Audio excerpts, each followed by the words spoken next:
بسم اللہ الرحمن الرحیم نحمدہ ونصلی علی رسولہ الکریم اما بعد۔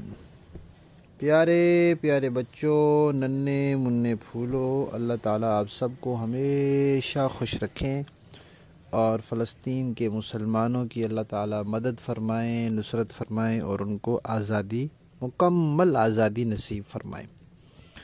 الاحسان اکیڈمی والے چچا کی طرف سے السلام علیکم ورحمۃ اللہ وبرکاتہ۔ پیارے بچوں، آج ہماری کہانی کا عنوان ہے بڑوں کی غلطی۔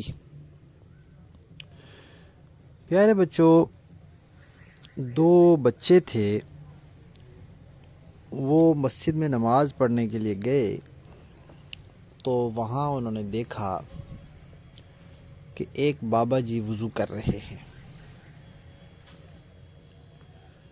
اب بچوں نے دیکھا کہ بابا جی کے وضو میں کوئی چیز صحیح نہیں تھی، یعنی جو وضو کا صحیح طریقہ ہے، سنت طریقہ ہے، جیسے نبی پاک صلی اللہ علیہ وسلم، صحابہ کرام، اہل بیت وضو کرتے تھے، اس طریقے سے نہیں کر رہے۔ اب انہوں نے آپس میں مشورہ کیا کہ بابا جی کے وضو میں یہ غلطی ہے، اب بابا جی کو کیسے بتائیں؟ اس لیے کہ چھوٹے جو ہوتے ہیں انہوں نے بڑوں کو یہ نہیں کہنا ہوتا کہ آپ نے یہ کام غلط کیا ہے، آپ نے یہ کام ٹھیک نہیں کیا، چھوٹوں نے ایسے نہیں کہنا ہوتا، یہ بے ادبی ہوتی ہے۔ تو اب ان بچوں نے سوچا کہ بابا جی کے وضو میں غلطی تو ہے، لیکن ہم اب کیسے کہیں، ہم تو چھوٹے ہیں۔ تو ان دونوں نے مشورہ کیا اور ان کو ایک ترکیب سوجھی۔ انہوں نے کہا کہ ہم ایسے کرتے ہیں، جاتے ہیں بابا جی کے پاس، بابا جی سے کہتے ہیں بابا جی آپ ہم دونوں کا وضو دیکھیں اور بتائیں کہ ہم دونوں میں سے کس کا وضو ٹھیک ہے، تو پھر ہم دونوں وضو تو ایک جیسا کریں گے، تو پھر شاید اس طرح بابا جی کو اندازہ ہو جائے کہ ان کے وضو میں غلطی ہے اور وہ اس کو ٹھیک کر لیں گے، اور ہم اس طرح بے ادبی سے بھی بچ جائیں گے کہ ان کو کہیں جی کہ آپ کے وضو میں یہ غلطی ہے۔ اس طرح تو نہیں کہنا ہوتا بڑوں کو۔ وہ دونوں گئے بابا جی کے پاس، بابا جی سے کہا بابا جی ہم دونوں بھائی وضو کرتے ہیں، آپ ذرا دیکھ کے بتا دیں کہ ہم میں سے کس کا وضو ٹھیک ہے، صحیح سنت کے مطابق وضو کس کا ہے۔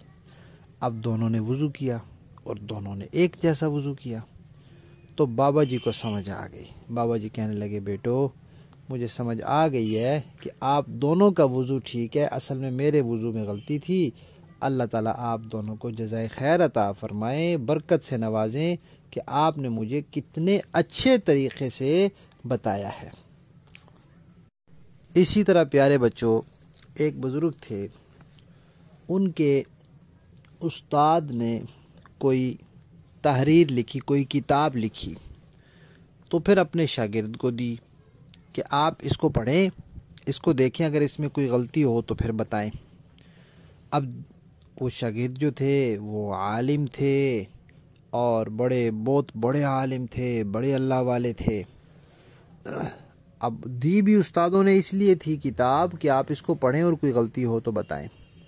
اب انہوں نے وہ کتاب پڑھی تو ایک جگہ کوئی لفظ غلط لکھا ہوا تھا، ٹھیک نہیں تھا، لیکن ان بزرگوں نے، ان عالم نے اپنے استادوں کو یہ نہیں کہا کہ یہ لفظ غلط لکھا ہوا ہے، یہ لفظ ٹھیک نہیں لکھا ہوا، بلکہ کیا کہا کہ استاد جی یہ لفظ ذرا دیکھیں، یہ مجھے سمجھ نہیں آ رہا کہ یہ کیا ہے، اس طرح کر کے بتایا۔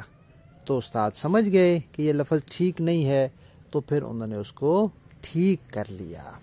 تو پیارے بچوں، پہلی بات تو یہ ہے کہ بڑوں سے اگر کوئی غلطی ہو جائے، امی سے، ابو سے، چاچو سے، ماموں سے، خالہ سے، پھپھو سے، کسی سے، تو پھر بچوں نے نہیں ٹوکنا ہوتا، بچوں نے نہیں کہنا ہوتا کہ آپ نے یہ کام غلط کیا ہے۔